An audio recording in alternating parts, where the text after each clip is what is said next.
안녕하세요. 트리키 문화체험 연수 5편입니다. 오늘은 이스탄불 도착 첫날에 관한 이야기입니다. 이스탄불에 대한 기본 소개와 그 다음에 방문할 곳 이야기를 좀 하겠습니다. 참 이야기 시작하기 전에 가져가면 좋을 추가 품목이 있어서 말씀드리겠습니다. 커피입니다. 믹스 커피. 터키 커피는 우리에게 익숙한 커피 맛이 아니거든요. 가서 맛보시면 압니다. 그 맛은. 그래서, 우리가, 커피, 마시고 싶을 때, 우리가 항상 마시던 그런 믹스 커피 있으면 좋겠죠? 그래서 커피를 좀 챙겨갔으면 좋겠고요. 그리고 또 텀블러 있으면 굉장히 유용해요. 따뜻한 물도 가지고 다닐 수도 있고, 그다음에 믹스 커피도 또 담아갈 수도 있으니까 텀블러도 한번 준비해 주시면 좋겠습니다. 네, 이스탄불 지도를 보면서 지역 구분을 먼저 좀 해보도록 하겠습니다. 이스탄불은 현재 인구 1,500만이 넘는 대도시고요.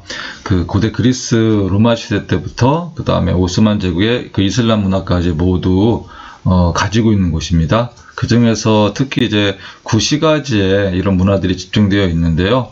이렇게 큰 도시를 우리는 어떻게 지역 구분을 하고 있는지 좀 살펴보도록 할게요. 일단 좀 보시면은 여러분들이 알아야 될 지역 중에 이제 보스포러스 해협이 있죠. 이렇게 지금 현재 노란색 형광펜이 있는 이 부분이 이제 보스포러스 해협인데요. 보스포러스 해협은 이쪽 위쪽에 있는 흑해와 그 다음에 마르마라해를 연결하는 그런 해협입니다. 바닷물입니다. 강이 아니라.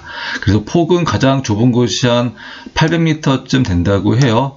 이 흑해 주변에 많은 물품과 그 다음에 그리스, 로마 지역에서 생산된 많은 물품들이 서로 연결되는 통로죠. 그래서 교통에 굉장히 중요한 요충지이기도 합니다.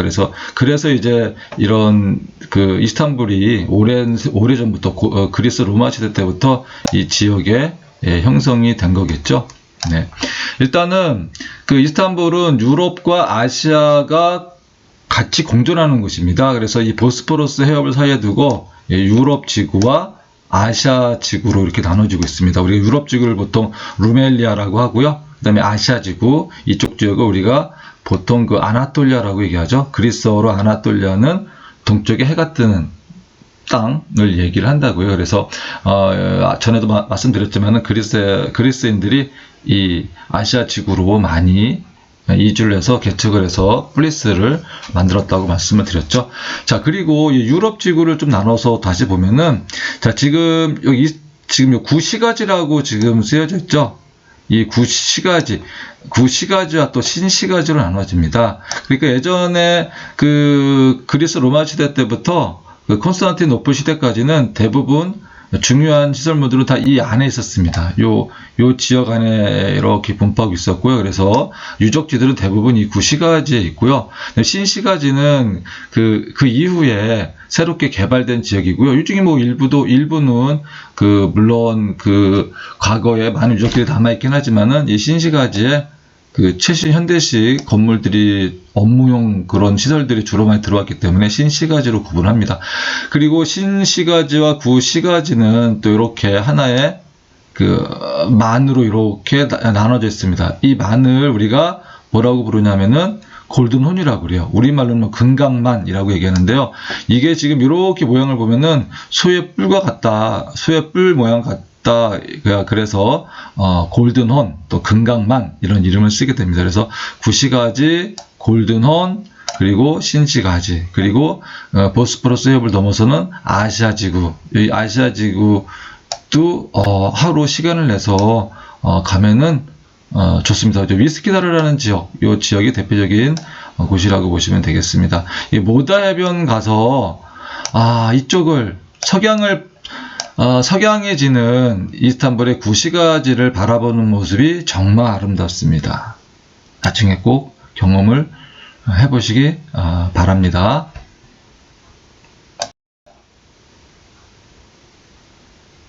그리고 첫날 도착하면은 우리가 방문할 곳이 어디냐면은 바로 여기입니다. 역사박물관. 제일 먼저 가는 곳이 역사박물관인데요. 파노라마 1호 1453 역사박물관이라고 이름이 지어졌는데요. 역사박물관은 1453년 오스만 제국이 콘스탄티노플을 무너뜨리고 바로 정복한 해입니다. 그 정복 과정과 관련된 많은 자료들이 있는 곳인데요. 여기 가시면은 파노라마라는 이름이 붙어져 있잖아요. 왜 파노라마인지 가서 보시면은 알 수 있습니다. 자, 그리고 또 이 역사 박물관에서 관람을 하고 오후에는 어디로 오냐면은 바로 이렇게 구시가지 핵심적이죠. 바로 이 술탄 아흐메드 광장으로 갑니다. 이 술탄 아흐메드 광장이 바로 요 원 표시된 요 지역인데요. 여기에 가장 많은 유적지들이 집합되어 있습니다. 그러니까 술탄 아흐메드 광장, 우리가 잘 알고 있는 아야소피아, 블루 모스크, 그랜드 바자르, 이런 것들이 다 요 안에 있습니다.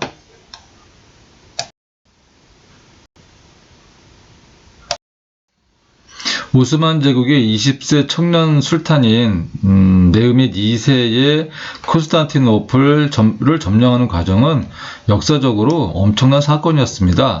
이로 인해서 유럽의 크리스트교 중심 사회가 이슬람에 의해서 무너지고 유럽은 이교도의 출현으로 인해서 공포와 불안에 휩싸이게 됩니다.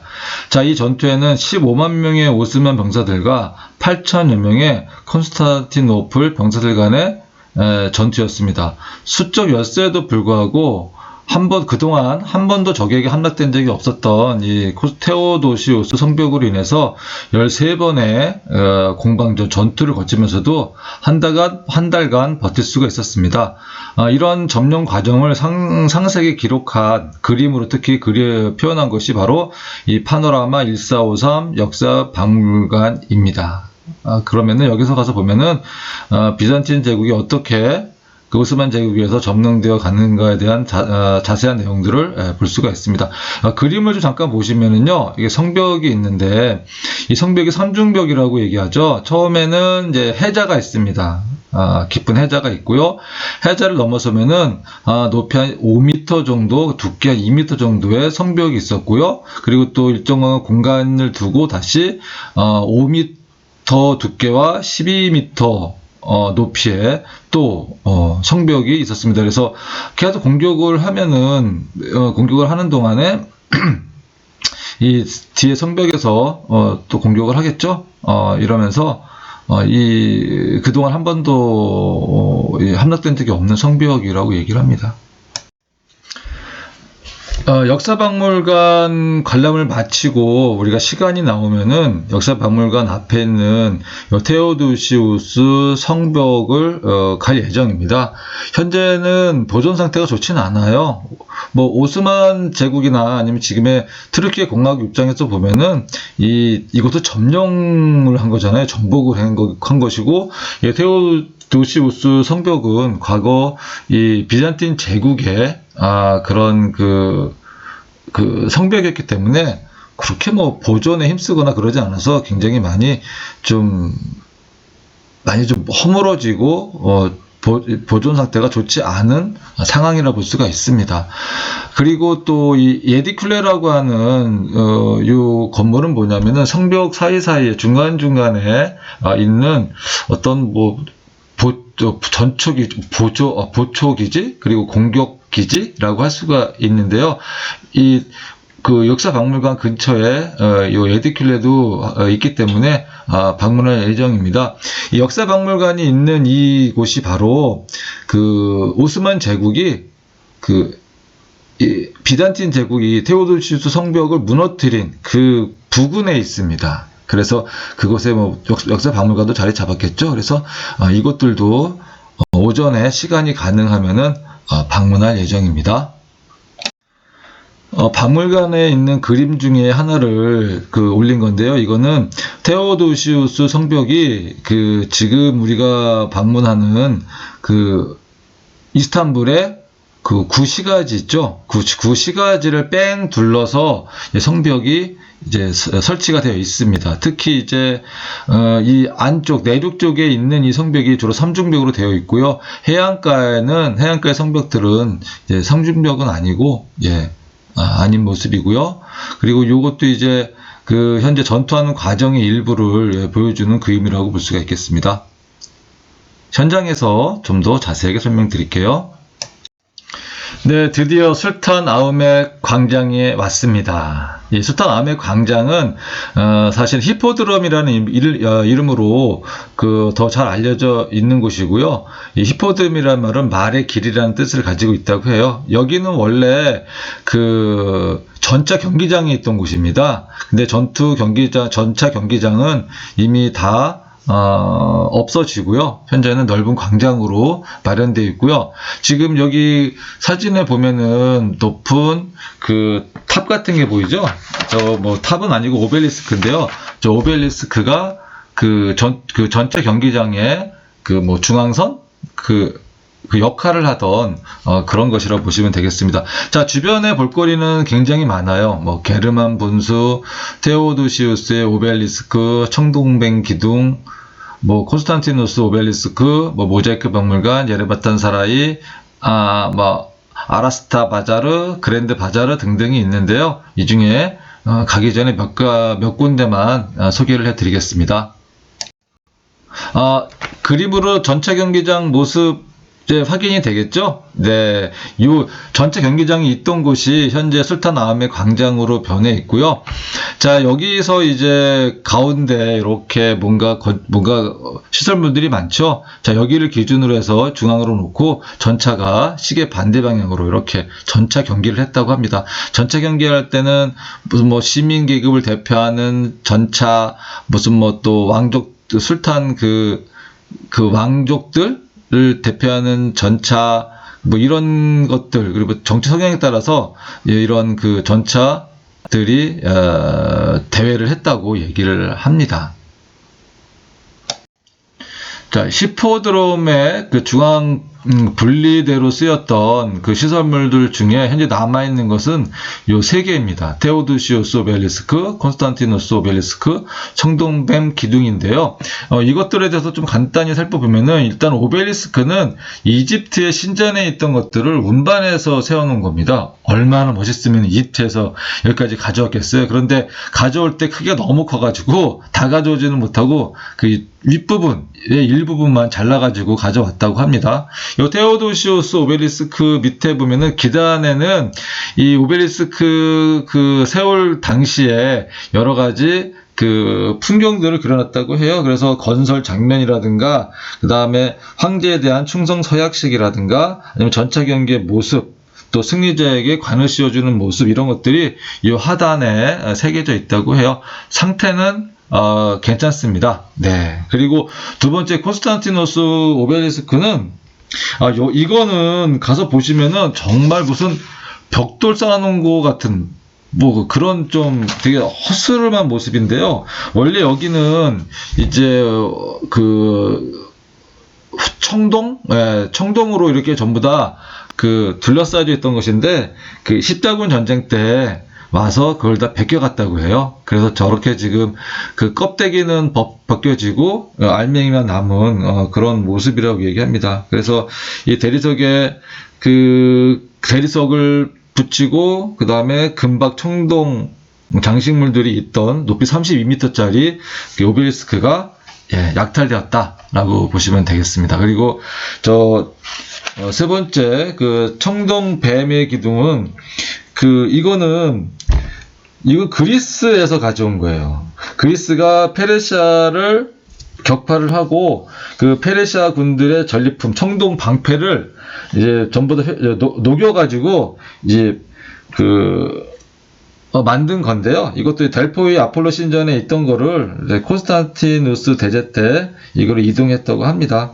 자, 뱀 3마리가 이렇게 휘감는 그런 형태인데요. 현재 뱀의 머리들은 전부 다 없어졌습니다. 하나만 지금 2개가 남아있는데요. 하나는 이스탄불 고국 박물관에 하나 남아있고요. 하나는 또 대형 박물관에서 하나를 가지고 있다고 합니다. 이것도 십자군 전쟁 때 이렇게 훼손되고 약탈되었다고 얘기를 하네요. 자, 특별한 장소 두 가지 추가적으로 소개하겠습니다. 하나는 예레바탄 사라이고요. 하나는 그랜드 바자르입니다. 예레바탄 사라이는 이제 지하 궁전이라는 뜻이에요. 실제로 궁전은 아니고요. 지하 저수지입니다. 큰 강이나 아니면 호수가 없는 콘스탄티노플에서는 물을 멀리서 물을 끌어다가 썼습니다. 그래서 끌어다가 쓰면서 이제 그 계곡이나 그런 곳에서는 이제 수도교를 세웠겠죠. 그래서 그 끌어온 물들을 여기다 저장했다가 사용하는 그런 그 시설이라고 생각하시면 되고요. 지금 여기 보시면은 메두사의 얼굴이 거꾸로 뒤집어져 있죠. 자, 이거는 메두사가 왜 거꾸로 뒤집어서 했느냐 한 것보다는 여기 예레바탄 사라이를 건설하는데 들어간 많은 자재들이 전부 다 재활용되는 자재들이 있었어요. 그래서 그리스 로마 시대나 콘스탄티노플 시대에 지어졌던 그 여러 가지 건물들 중에서 기둥들이나 돌들을 가져다가 사용한 과정에서 메두사의 얼굴이 저렇게 뒤집힌 채로 기둥, 받침대 모양으로 지금 있는 모습이겠죠. 그리고 그랜드 바자르 여러분들도 많이 이제 좀 익히 알고 있을 텐데요. 그랜드 바자르라는 뜻은 큰 시장 이런 뜻이죠. 근데 이제 터키 말로는 카파르 차르시라고 얘기를 해요. 그 뜻이 지붕이 있는 시장이라는 뜻입니다. 이 시장이 조성된 것은 콘스탄티노플을 함락한 바로 술탄 마흐멧 2세, 메흐멧 2세 시절에 만들어진 거죠. 1450년대에 이제 만들어졌는데요. 지리적 위치가 이스탄불이 유럽과 아시아가 서로 연결되는 그 지점이 있습니다. 그래서 예전부터 아주 오래전부터 이곳은 그 국제적인 무역의 중심지 역할을 했어요. 그래서 많은 물품들이 여기서 거래가 됐고요. 그래서 현재 그 크기가 얼마나 냐면은 점포만 5,000개가 넘고요. 들어가는 이 점포를 연결하는 골목들, 많은 골목들이 있는데 그 골목이 한 60개 이상 된다고 합니다. 그래서 너무 커가지고 여행하다가 아무 생각 없이 들어갔다가는 출구를 못 찾아요. 그래서 내가 어디로 들어가는지 어디로 나와야 되는지 그걸 꼭 확인을 좀 하셔야 됩니다. 그리고 이곳이 가격표가 있는 곳이 아니라서 흥정을 해야 돼요. 10리라, 100리라, 이렇게 말을 하면은, 여기서 좀 그냥 사면은 바가지입니다. 네. 그래서 처음 그랜드 바자르 방문했을 때는 바자르 구경만 하시고요. 나중에 물건은, 다른 곳에서 더 이게 살펴보더라도, 좋겠다라고 말씀드릴 수 있습니다. 이스탄불 둘째 날 중요한 일정은 오전에 돌마바흐체 가는 것이고, 그 다음에 오후에 저녁에는 보스포러스 해협 야간 크루즈 투어를 합니다. 이 돌마바흐체 궁전은 정말로 화려해요. 프랑스의 베르사유 궁전을 본따서 만들었다고 하는데요. 이거 짓느라고 많은 국력이 소모가 됩니다. 오스만 제국이 무너지는데 일조한 그런 궁전이라고 볼 수가 있겠습니다. 그리고 보스포러스 해협을 저녁 한 6시나 6시 반경에 이제 해가 질 때 이제 유럽 지구, 아시아 지구를 한 바퀴 뺑 돌면서 야경을 이제 본다고 생각하시면 됩니다.